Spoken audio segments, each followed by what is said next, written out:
Welcome back after the break. जी नाज़रीन, जमहूरियत की जब हम बात करते हैं पाकिस्तान में तो जमहूर की बात करते हैं, अवाम की बात करते हैं। और जमहूरियत का हुस्न ये है कि लोगों की जो राय है उसकी इज्जत की जाए। उसके लिए एक जो सबसे कलीदी किरदार अदा करना है, उस राय का इजहार का जो रिजल्ट देखने के लिए वो करना है इलेक्शन कमीशन ऑफ पाकिस्तान ने। इलेक्शन कमीशन ऑफ पाकिस्तान को लेकर बहुत सारी इल्ज़ामात सामने आते हैं। कहा जाता है कि जी इलेक्शन कमीशन रिगिंग करा रहा है, धांधली करा रहा है, चीज़ों को ठीक नहीं कर रहा। और अभी रिसेंटली ये जो बाई इलेक्शंस होने आ रहे हैं और या जो गोइंग फॉरवर्ड एक जनरल इलेक्शंस होने जा रहे हैं, इसको लेकर भी एक बहुत बड़ा मुअम्मा बना हुआ है। और स्पेसिफिकली जो इस वक्त की अपोजिशन है पाकिस्तान तहरीक इंसाफ, वो इस चीज़ को लेकर बहुत ज़्यादा हाईलाइट कर रही है कि जी इलेक्शन कमीशन जो है वो बाइस्ड है हम लोगों को लेकर और हुकूमत की तरफ इनका टिल्ट है। आई एम वेरी ग्रेटफुल, मुझे इस वक्त ज्वाइन किया है आसिफ अली यासीन साहब ने। आप डायरेक्टर इलेक्टोरल रोल हैं election commission of Pakistan. Asif साहब, बहुत शुक्रिया आपके टाइम देने का। सर, सबसे पहले मुझे एक चीज बताइएगा, एक बहुत बड़ा मिसट्रस्ट हम देखते हैं इलेक्शन कमीशन ऑफ पाकिस्तान को लेकर है। सर, इसको एड्रेस करने के लिए या इसको रेक्टिफाई करने के लिए इलेक्शन कमीशन ऑफ पाकिस्तान क्या सोच रहा है जी?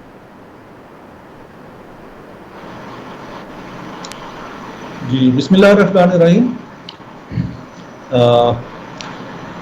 अगले आम इंतखाबात के लिए फ़र्स्ट ऑफ ऑल तो इलेक्शन कमीशन ऑफ पाकिस्तान ने जो इंतखाबी फरिश्ते हैं उसको हर किस्म की गलतियों से पाक करने का टास्क लेकर, ऑब्जेक्टिव लेकर पिछले साल से हमने रिवीजन का काम शुरू किया है ताकि इंतखाबी फरिश्तों में गलतियों के हवाले से कोई ट्रस्ट का ब्रीच किसी पार्टी की तरफ से इसका एलिगेशन ना लगे।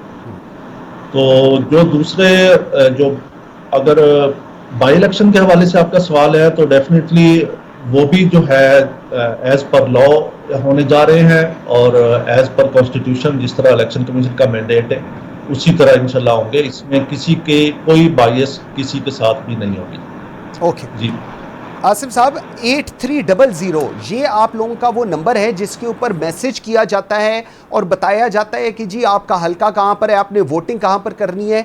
अभी रीसेंट डेज के अंदर ये सब कुछ चेंज हो गया है। फॉर इंस्टेंस मैं अपनी एग्जांपल देता हूं, मैं किसी और की नहीं एग्जांपल देता। मैं लाहौर में रहता हूं, जेल रोड पे मेरा घर है, लेकिन अब मुझे बताया जा रहा है कि जी मैंने जो वोट डालना है वो मॉडल टाउन जाके डालना है, जबकि ना वहां पर हमारा हल्का है ना कुछ है। सर, इसको कैसे आप लोग एड्रेस कर रहे हैं और इसको रेक्टिफाई करने के लिए आप क्यों समझते हैं कि कोई शख्स जाएगा? क्यों नहीं ये सारा टेलीफोनिकली दुनिया ऑनलाइन हो रही है, लेकिन election commission of Pakistan apparently लग रहा है कि वही एक पूरी एक्सरसाइज कराना चाह रहे हैं अवाम से जी?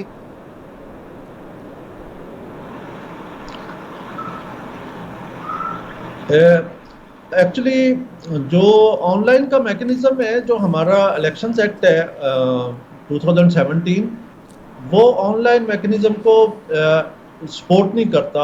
इसमें रिक्वायरमेंट है जो सेक्शन 37 है, सेक्शन 28 है, जिसके सेक्शन 36 है जिसके तहत हम रिवीजन कर रहे हैं। तो उसमें ये रिक्वायरमेंट है कि जो वोटर है उसने अपना जो है फॉर्म फिल करना है, उसके ऊपर सिग्नेचर करने हैं, थंब इम्प्रेशन लगाना है। तो ये ऑनलाइन मैकेनिज्म के हवाले से ये एक चीज़ है कि election commission technologically progressive organisation है। तो इसके ऊपर इलेक्शन कमीशन ने एक प्रोजेक्ट मैनेजमेंट यूनिट भी जो बनाया हुआ है, तो उसको ये टास्क असाइन कर दिया गया है कि इसमें जो ऑनलाइन यानी कि इलेक्शंस एक्ट की रेलेवेंट प्रोविजन के अंदर रहते हुए हम किस तरह ऑनलाइन सहूलत प्रोवाइड कर सकते हैं। और इसमें अगर जो एक्ट की प्रोविजंस है उनको अमेंड करना पड़े तो उसकी सिफारिशात भी वो तैयार करने के लिए ये काम शुरू कर दिया गया है। मगर ये होगा फ्यूचर के लिए। इस वक्त चूँकि डिस्प्ले है ये 19 जून तक है इसका डिस्प्ले, तो इसमें हमारी रिक्वेस्ट होगी कि चूँकि एग्जिस्टिंग फ्रेमवर्क जो लीगल फ्रेमवर्क है वो काम कर रहा है, तो उसमें फॉर्म की सबमिशन ज़रूरी है। तो इसलिए अगर जो पब्लिक है वो 8300 से अपने वोटिंग पर्टिकुलर को देख के अगर चाहती है कि इसमें जो लोकेशन चेंज करने की ज़रूरत है वो काइंडली डिस्प्ले सेंटर को विजिट करें और मुतलका फॉर्म जमा कराएं, ताकि हम उनके वोट उनके NIC के कार्ड के मुताबिक जो है वो दर्ज कर दें। बिल्कुल ठीक है। आसिफ साहब, मुझे एक चीज समझाइएगा जरा, आप कह रहे हैं एज पर देयर CNIC, आप लोग नादरा के साथ क्यों नहीं इस चीज को लेकर कोऑर्डिनेट करते, ताकि जो डेटाबेस है वो तो एटलीस्ट सामने आ जाए और उससे मेरे ख्याल में बहुत 99% इश्यूज रिजॉल्व हो जाएंगे जी। जी, बेसिकली नादरा के साथ हमारा फुल जो है कोलैबोरेशन है, और नादरा की जो सिविल रजिस्ट्री डेटाबेस हम वही यूज़ कर रहे हैं। तो इलेक्शन कमीशन ऑफ पाकिस्तान का अपना कंप्यूटराइज इलेक्टोरल सिस्टम है, वो कमीशन की अथॉरिटी से वो भी यानी कि इन प्लेस है। तो इसमें जो रेलिवेंट फील्ड्स हैं वो सिविल रजिस्ट्री से ही आ रहे हैं। तो इसमें जो परमानेंट एड्रेस है और टेम्परेरी एड्रेस है, बेसिकली लॉ की जो क्वालिफिकेशन है वो according to law election act में चेंज हो गई है। तो अभी एक वोटर है वो अपने सिर्फ टेम्परेरी या परमानेंट एड्रेस पे ही अपना वोट दर्ज करा सकता है। तो हमने जो door to door verification 2 exercises की है, तो हमारी जो मैक्सिमम एफर्ट है, हमने स्टाफ इंगेज किया 88,000 का तकरीबन। तो उसके मुताबिक जो मालूमात मिली है वो हमने डिस्प्ले पे रख दी हैं। ये गैर हतमी है, इनमें गलती भी हो सकती है। इनमें हमें जो correct allocation of census block, उसमें हमें बड़े चैलेंजेस का सामना है। फॉर एग्जांपल इनकम्प्लीट एड्रेस अगर हो शनाख्ती कार्ड पे तो हमारे लिए बड़ा चैलेंज होता है।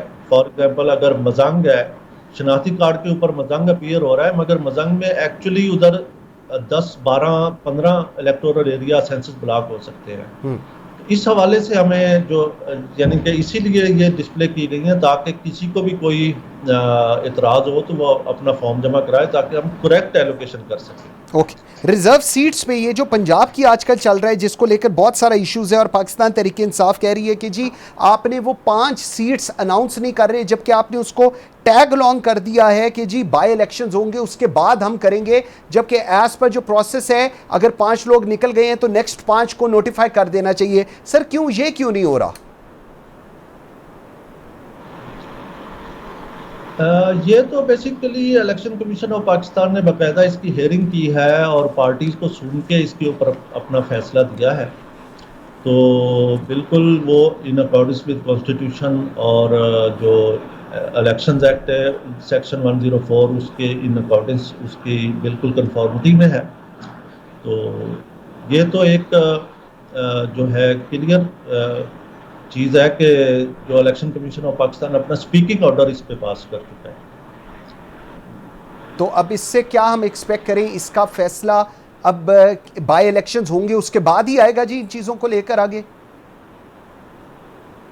जी एग्जैक्टली, एज पर डिसीजन ऑफ इलेक्शन कमीशन ऐसा ही है कि ये 20 पोलिंग स्टेशन का जब रिजल्ट आएगा तो उसके अकॉर्डिंगली इसका जो रिजल्ट है वो। लेकिन आसिफ साहब उसका इस चीज से लिंक क्या है?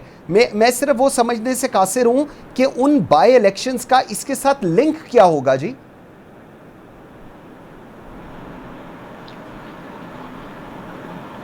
लिंक एक्चुअली ये चूंकि लॉ की जो रिक्वायरमेंट है उसको सामने रख के, और जो आर्टिकल 224 है जिसमें रिजर्व सीट्स की जो बाई इलेक्शंस के हवाले से प्रोविजंस मौजूद हैं कॉन्स्टिट्यूशन में, उनको सामने रख के इलेक्शन कमीशन ऑफ पाकिस्तान ने ये फैसला किया। तो बिल्कुल ये लिंक इस्टेब्लिश हुआ है, इसीलिए जो ये फैसला हुआ है।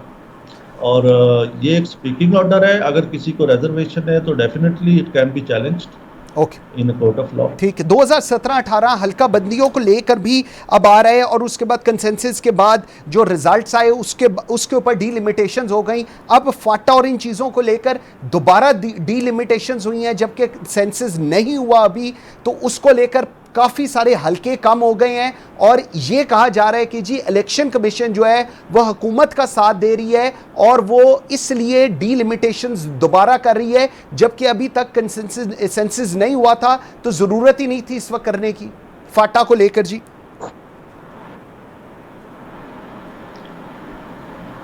एक्चुअली इसका थोड़ा सा बैकग्राउंड है, मैं 1 मिनट में आपको इसका बैकग्राउंड थोड़ा बता देता हूँ कि बेसिकली जब 25th अमेंडमेंट पास हुई है तो फाटा मर्ज हो गया खैबर पख्तूनख्वा प्रोविंस में। तो जो 2018 का इलेक्शन था वो 272 जनरल जो नशिस्तें हैं जो इंतखाबात उसके ऊपर हुए थे। तो जब फाटा मर्ज हुआ है तो उसके नतीजे में 12 सीटें जो ऑलरेडी फाटा को दी गई थी वो अबॉलिश हो गई, और चूंकि ये कि खैबर पख्तूनख्वा प्रोविंस का हिस्सा बना तो 6 एडिशनल सीटें जो हैं खैबर पख्तूनख्वा को मिली, तो वो 39 से 45 हो गई। तो इस वक्त इन अदर वर्ड्स जो नेक्स्ट इलेक्शन है वो जब भी हो वो बेसिकली 266 नशीस्तों पे होना है, 272 पे नहीं होना। तो ये जो सिनेरियो डेवलप हुआ था अप्रैल में, तो बेसिकली वो यही था कि चूंकि 2018 का इलेक्शन वो 272 सीटों पे था, उसको एक 24th अमेंडमेंट के तहत एक वन टाइम डिस्पेंसेशन थी 2018 के इलेक्शन के लिए। तो नेक्स्ट इलेक्शन में चूंकि 266 सीटें होनी है, 6 सीटें कॉन्स्टिट्यूशन के मुताबिक कम हो गई हैं, तो इलेक्शन कमीशन की ये एक जो मजबूरी थी कि ये डिलिमिटेशन के बगैर अगले इलेक्शन में जाया नहीं जा सकता, क्योंकि जो 24th अमेंडमेंट थी उसमें ये प्रोवाइडेड था आर्टिकल 51 में कि ये जो प्रोविजनल रिजल्ट्स के ऊपर एलोकेशन ऑफ सीट्स की गई है 2018 के इलेक्शन के लिए, तो नेक्स्ट इलेक्शन में फाइनल रिजल्ट रिफ्लेक्ट होना था। तो इन अदर वर्ड्स जो 272 नशिस्तें थी ऑलरेडी वो प्रोविजनल रिजल्ट के ऊपर थी। तो नेक्स्ट इलेक्शन चूंकि ये फाइनल रिजल्ट पब्लिश हो गया है, तो ये कानूनी रिक्वायरमेंट थी कि वो भी इसमें रिफ्लेक्ट हो, क्योंकि पॉपुलेशन जो है ये इंट्रा प्रोविंस इंट्रा सिटी भी इवन माइग्रेशन होती रहती है, तो पॉपुलेशन का कहीं पे कंसिडरेशन हो जाती है, कहीं पे वो कंसिडरेशन हो जाती है उसकी। तो इस वजह से ये डिलिमिटेशन ज़रूरी थी, तो इसीलिए ये स्टेटमेंट दी गई कि अक्टूबर तक जो है इलेक्शन कमीशन। आपके मुताबिक आसिफ साहब, ठीक हो गया, आपके मुताबिक डीलिमिटेशन ज़रूरी थी, री नंबर वॉज नॉट रिक्वायर्ड, क्योंकि अंडरस्टैंडिंग शायद कुछ लोगों की ये है कि जी इस पर्टिकुलर सिनेरियो के अंदर री नंबर होना चाहिए था, डीलिमिटेशन नहीं होनी चाहिए थे, लेकिन आप कह रहे हैं कि इसके अंदर डीलिमिटेशन ही होनी चाहिए थी, री नंबर नहीं होना चाहिए था। री नंबर तो बेसिकली इसका लॉजिकल आउटपुट है। जब हम 266 पे कर रहे हैं तो चूंकि फाटा की सीटें 12 जो हैं वो अबॉलिश हो गई थी। हाँ। तो NA 39 के बाद जो फाटा शुरू होता था NA 40 से 51 तक, तो वो चूंकि मर्ज हो गया, तो अभी खैबर पख्तूनख्वा NA 45 और उसके बाद इस्लामाबाद की 52 की बजाय अभी 46 होगी। पॉइंट आ गया आपका। तो ये री नंबरिंग तो इसका लॉजिक ठीक हो गया। आसिफ साहब, लास्ट मुझे बताइएगा, ये जो सिंध हाउस में जो कुछ हुआ है सर, इलेक्शन कमीशन ने क्या, पूरे दुनिया ने ये देखा, इलेक्शन कमीशन क्या सोच रहा है, ये क्या हुआ था वहां पर, और उसके बाद जिस तरह ये सारा सिनेरियो हुआ, क्योंकि एक बहुत बड़ा सवालिया निशान इलेक्शन कमीशन के ऊपर आता है कि जी आप लोगों ने कोई इस चीज का नोटिस नहीं लिया, वहां पर किस तरह MNA गए, क्या हुआ, और उसके बाद जो कुछ हुआ, सर इस पे क्या कमेंट करेंगे?